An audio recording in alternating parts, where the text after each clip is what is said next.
Hello, everyone. So excited to be back. Welcome to 14 Minutes of Fame with Misty Henkel. I'm just sort of saying that, looking at other things. Just got to get my clock up. Now, for those who know me, 14 minutes isn't necessarily 14 minutes, but if I set a timer, we might be good to go.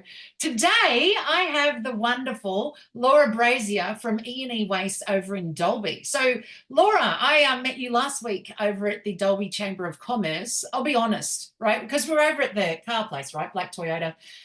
That's where it was, the business after hours. And I'll be honest, I just went to the person who was dressed the nicest in the room. You were wearing the colors of, if there was purple in your dress, I would have gone, wow, she's just like a peacock. It's so beautiful. So as a result, I've gone, oh, I like those colors. And then I've headed your way.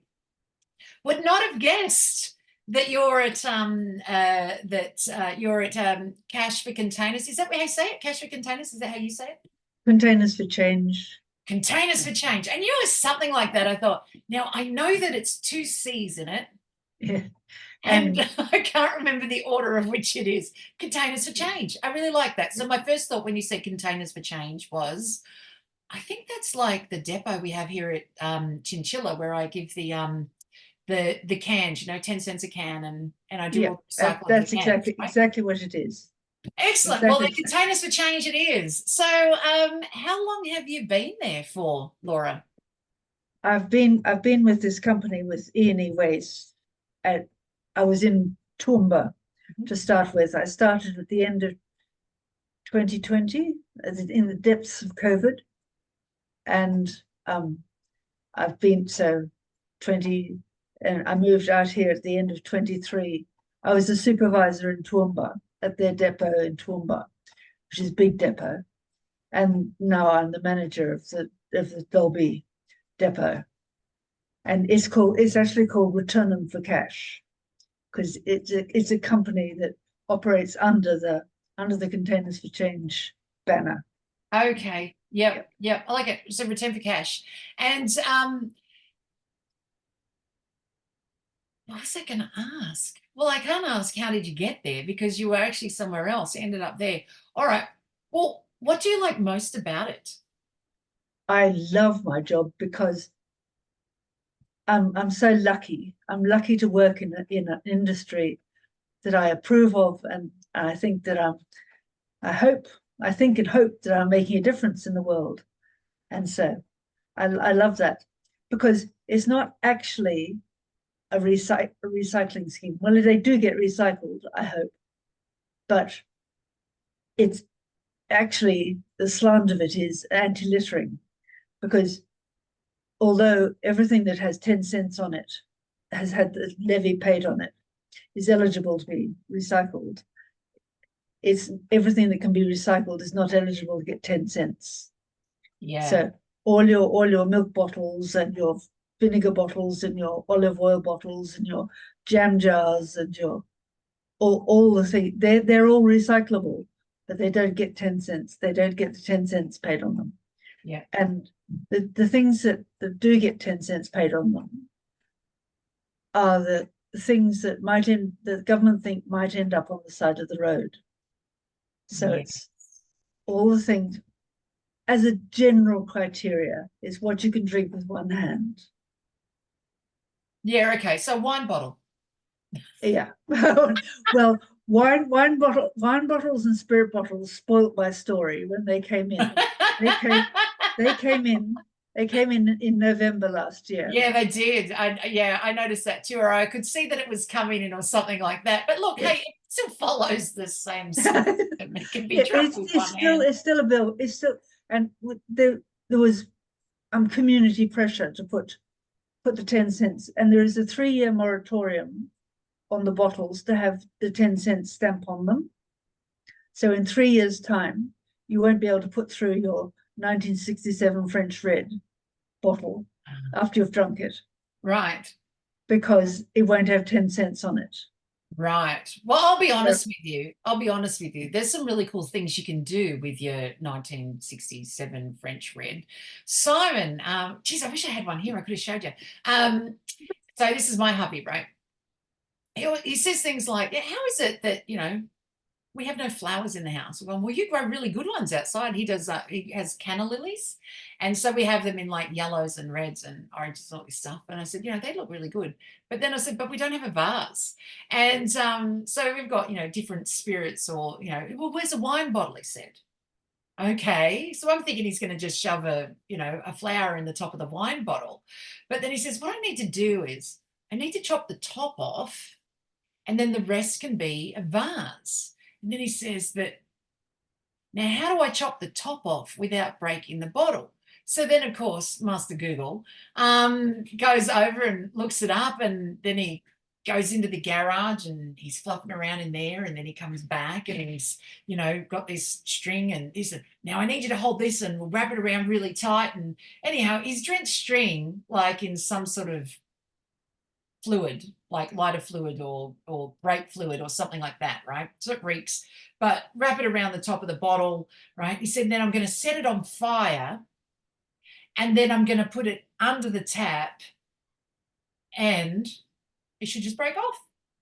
It's amazing. It's so cool. And then, of course, you do it once and he goes, let's try it again.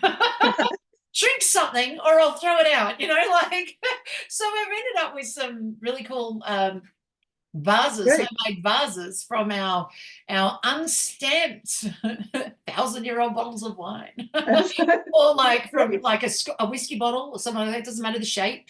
It's it breaks off where the heat of the thing is, where the fire was. So just so so there are other ways to do it, but I hear what you're saying. It is about, I remember reading that years ago about the stopping the littering, like around, you go to a park and then you'd have the Coke cans on the ground around the garbage bin. And how hard was it to just put that in, by the way?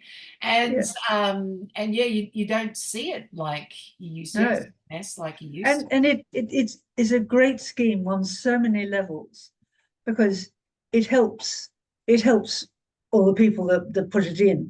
And so it helps schools and sporting clubs and churches and charities and all the people, all the pubs do it. Yeah. Unless they give it to their cleaners as an extra, extra help. Their cleaners.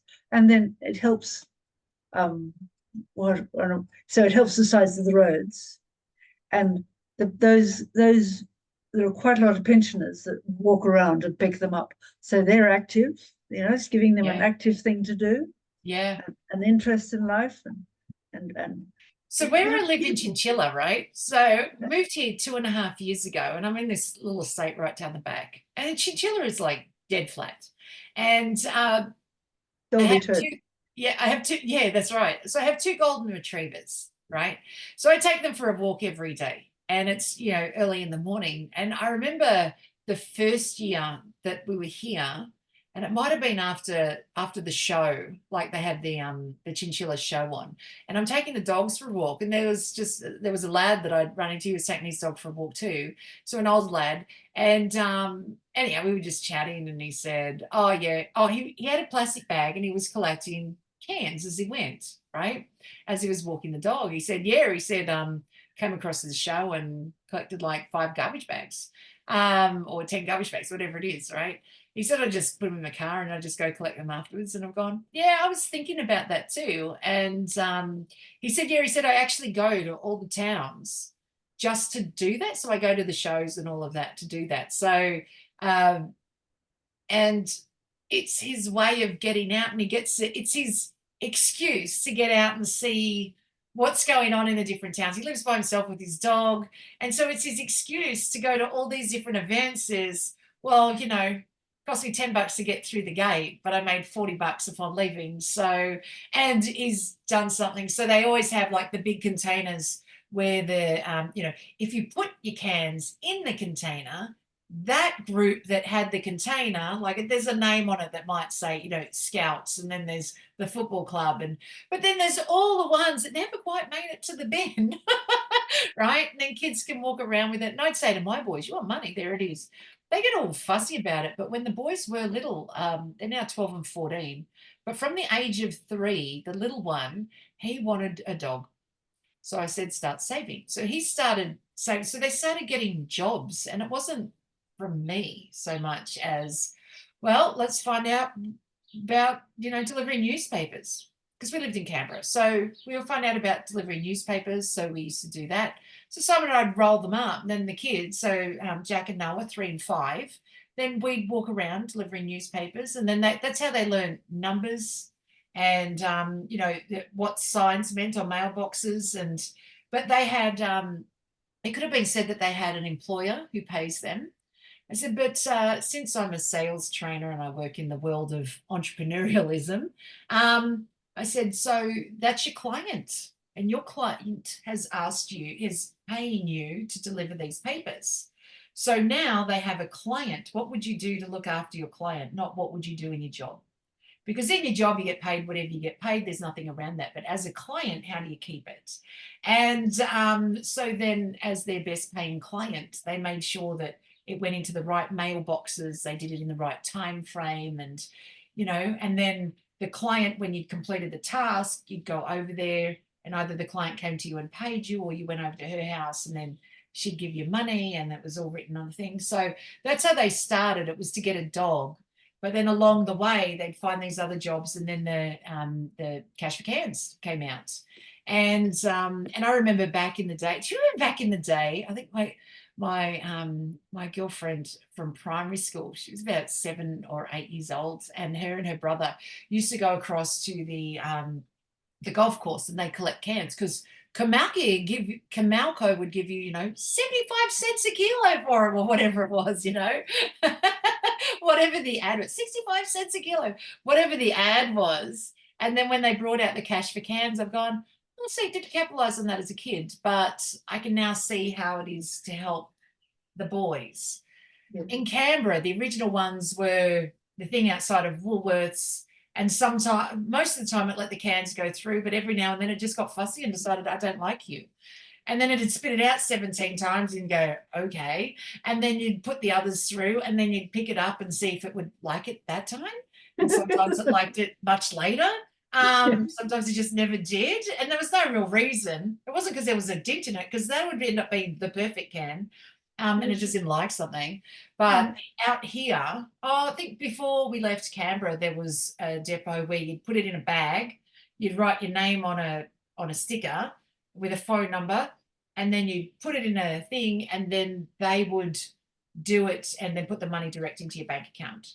Yeah. And Simon loved that. And I've gone, yeah, but the boys don't have to do any work that way. So I don't like it at all. And then out here at Chinchilla, you're in a shed. It's great. So you're not lined up in the sun. You're in a shed, and the machine just runs constantly, so it doesn't get fussy about a can, that's for whatever, no reason whatsoever. It just didn't like the color. And, it all runs beautifully. I have to say, I love it. I love it. I come home and I say to the boys, I just made $40. 10 minutes of my time. Let me see. That's $240 an hour. I just earned $240 an hour, right? It's so easy. It is. It's so easy. Yeah. And it's good for so many people. Yeah, absolutely. So, have you got any advice for little kids, right, who think that they want to, I think kids can do this easier than adults, right? I mean, adults might look at their neighbors and go, oh, we recycle those cans, but then we get a bit anxious about asking our neighbor, can I have your cans? Have you got any advice for kids to start their own recycling business? What do you reckon? Yep, they should.